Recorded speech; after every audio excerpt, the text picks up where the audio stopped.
মধ্যপ্রাচ্য একটা ভূখণ্ড যেখানে প্রতি ইঞ্চি জমির সঙ্গে জড়িয়ে আছে রক্ত, ধর্ম আর আধিপত্যের ইতিহাস। এই সংঘাতপূর্ণ অঞ্চলে দুইটি গোষ্ঠীর মধ্যে রয়েছে অদ্ভুত এবং অটুট সম্পর্ক। একদিকে ইহুদি রাষ্ট্র ইসরায়েল, আর আরেকদিকে রহস্যময় গোষ্ঠী দ্রুজ সম্প্রদায়, যারা মুসলিম নয়। তবে আপনি যদি তাদের সম্পর্কে না জানেন, তাহলে মুসলিম হিসাবে মানতে বাধ্য হবেন। যাই হোক, তারা মুসলিম নয়, খ্রিস্টানও নয়, আবার ইহুদিও নয়। তবুও ইসরায়েল সব সময় যে কোনো পরিস্থিতিতে তাদের পাশে দাঁড়ায়। বলতে পারেন তাদের সঙ্গের শত্রুতাকে ইসরায়েল নিজের দিকে টেনে নেয়। ইসরায়েল তাদের বাড়িঘর দেয়, আর্থিক সব ধরনের সুবিধা দেয়, তাদের যা সরকারি সহায়তা সব কিছু দেয়, নাগরিক অধিকার দেয়, রাষ্ট্রীয় মর্যাদা। এমনকি ইসরায়েলের সেনাবাহিনীতে বিশেষ পদও পায় দ্রুজরা। কিন্তু প্রশ্ন হল কেন? হ্যাঁ, এই কেন এর উত্তর নিয়েই আজকের ভিডিওটি। ভিডিওতে জানব কেন ইসরায়েল গোপনীয় এই গোষ্ঠী দ্রুজদের এতটা সহায়তা করে। 1 নম্বর পয়েন্ট হল রাষ্ট্রের জন্য বিশ্বস্ততা। ইসরায়েল যেভাবে পরিবেষ্টিত, তাতে সেখানে তার কোনো বন্ধুরাষ্ট্র নেই। বলা চলে প্রতি পয়েন্টে যুদ্ধের ঝুঁকি। নিজ দেশের মধ্যে ইসরায়েল এই গোষ্ঠীকে একমাত্র আপন মনে করে। এছাড়া বর্ডার অঞ্চলে যে দ্রুজরা বাস করে, তারাও একইভাবে ইসরায়েলের আপন। এরা মূলত রাষ্ট্রের ভেতরে এবং বাইরে বিশ্বস্ত, অনুগত এবং সংখ্যালঘু গোষ্ঠী, যাদের ওপর ইসরায়েল সম্পূর্ণভাবে নির্ভর করে। এখানে অবশ্য দ্রুজদের ভূমিকা অনেক। যেমন তারা যদিও আরব, তবে ফিলিস্তিন বা অন্য কোনো আরব দেশের মতো ইসরায়েলের বিরোধী নয়, বরং তারা আইডিএফ ইসরায়েলের ডিফেন্স ফোর্সে সক্রিয়ভাবে যোগ দেয়। হাজার হাজার দ্রুজ তরুণ সেনা হিসাবে দেশ রক্ষায় অংশ নেয় ইসরায়েলে। অনেকেই গোয়েন্দা সংস্থা, পুলিশ, এছাড়া উচ্চপদস্থ সামরিক পদে নিয়োজিত আছে। ইসরায়েল মূলত তাদেরকে আরবদের মধ্যে নিজেদের লোক হিসাবে বিবেচনা করে। এটা মূলত দ্রুজ এবং ইসরায়েলের মধ্যে এমন সম্পর্ক, আমরা তোমাদের জন্য লড়ব, তুমি আমাদের নিরাপত্তা দেবে। 2. ইসরায়েল তাদের ওপর নিজেদের আধিপত্য তৈরি না করে তাদের মধ্যে ভয়ঙ্কর বিভ্রান্তি ঢুকিয়ে দেয়, আর তাদেরকে এমন সব সুযোগ সুবিধা দেয় যে কারণে দ্রুজরা কখনোই ইসরায়েলের বিপক্ষে দাঁড়ায় না। বলা যায় তাদের বিপক্ষে দাঁড়ানোর কোনো অপশনই থাকে না।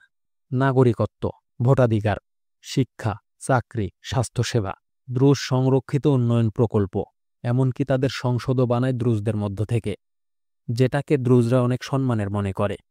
অন্য রাষ্ট্র তাদেরকে তো কোনো সুবিধা দেয়নি, বরং তাদেরকে বিতাড়িত করেছে। কিন্তু ইসরায়েল তাদেরকে বুকে টেনে নিয়েছে।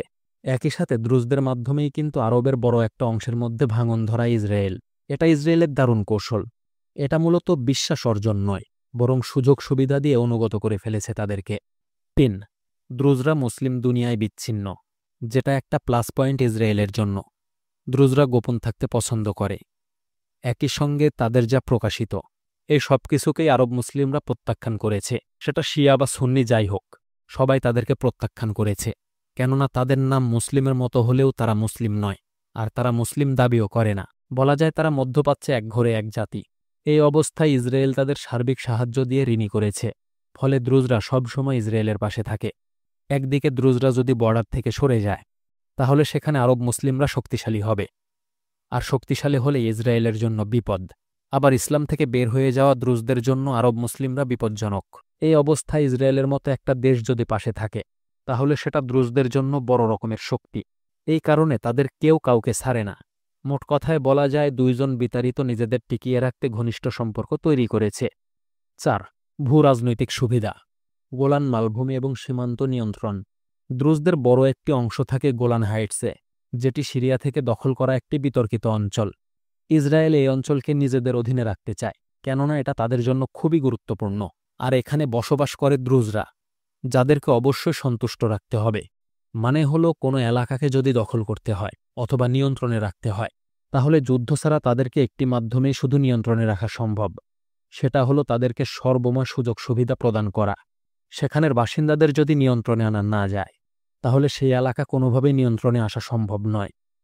তারা এখানে বসবাসরত দ্রুজদের নাগরিকত্ব, স্কুল, হাসপাতাল, রাস্তাঘাট, এমনকি সরকারি চাকরির সুযোগ দিচ্ছে, যাতে তারা কখনোই ইসরায়েল বিরোধী না হয়। এমনকি তাদের মধ্যে যদি কোনো সমস্যা জেগে ওঠে, সেটাকেও তারা সুযোগ সুবিধা এবং তাদের চাওয়া পাওয়া অনুসারে দিয়ে সেটা মিটিয়ে ফেলে। 5. জাতিগত ভারসাম্য তৈরি করা এবং মুসলিম আরবদের প্রভাব কমানো। ইসরায়েলের ভেতরে ফিলিস্তিনি আরবদের সংখ্যা অনেক, এমনকি অনেক আরব ইহুদিও ইসরায়েল বিরোধী। এখন এই আরব জনগোষ্ঠীর ভেতরে দ্রুজদের বিশেষ মর্যাদা দিয়ে ইসরায়েল বিভাজন তৈরি করে। একই সঙ্গে বার্তা দেয়, যারা আমাদের পক্ষে কাজ করবে আমরা তাদের পাশে থাকব। এইভাবে তারা মুসলিম আরব সমাজকে মনস্তাত্ত্বিকভাবে ভাঙার কৌশল নেয়। ফলে দেখা যায় যেসব আরব ইহুদি ইসরায়েল বিরোধী হয়ে আছে তারা উচ্চবাচ্য না করে চুপ হয়ে যায়। এটা মূলত আরবদের লোভ দেখানো, যে লোভে আমরা জর্ডানের একটি পক্ষকে পড়তে দেখেছি। মূলত তাদের নারী পুরুষ সবাইকে ইসরায়েল গোপনে আরবদের বিরুদ্ধে ব্যবহার করে। শেষ কথা হলো, দ্রুজদের সাহায্য করা ইসরায়েলের জন্য শুধু কৃপা নয়, বরং এটা একটা স্ট্র্যাটেজিক চাল। তারা জানে শত্রুর মাঝে যদি কেউ বন্ধু হতে চায় তবে সেই বন্ধুকে সম্পূর্ণ সমর্থন দিতে হবে। আর দ্রুজরাও জানে ইসরায়েল ছাড়া তাদের পাশে দাঁড়ানোর মতো আর কেউ নেই, কেননা তারা মুসলিম বিশ্ব থেকে বিতাড়িত, তারা একঘরে, এমনকি বলা যায় তারা বিশ্ব থেকে বাইরে। তাই ইসরায়েলই হলো তাদের টিকে থাকার নিরাপদ আশ্রয়। এখন আপনিই বলুন, এই সম্পর্কটা আসলে কিসের? বিশ্বাসের, নাকি শুধুই রাজনীতির, নাকি দুইজনের নিরাপত্তার?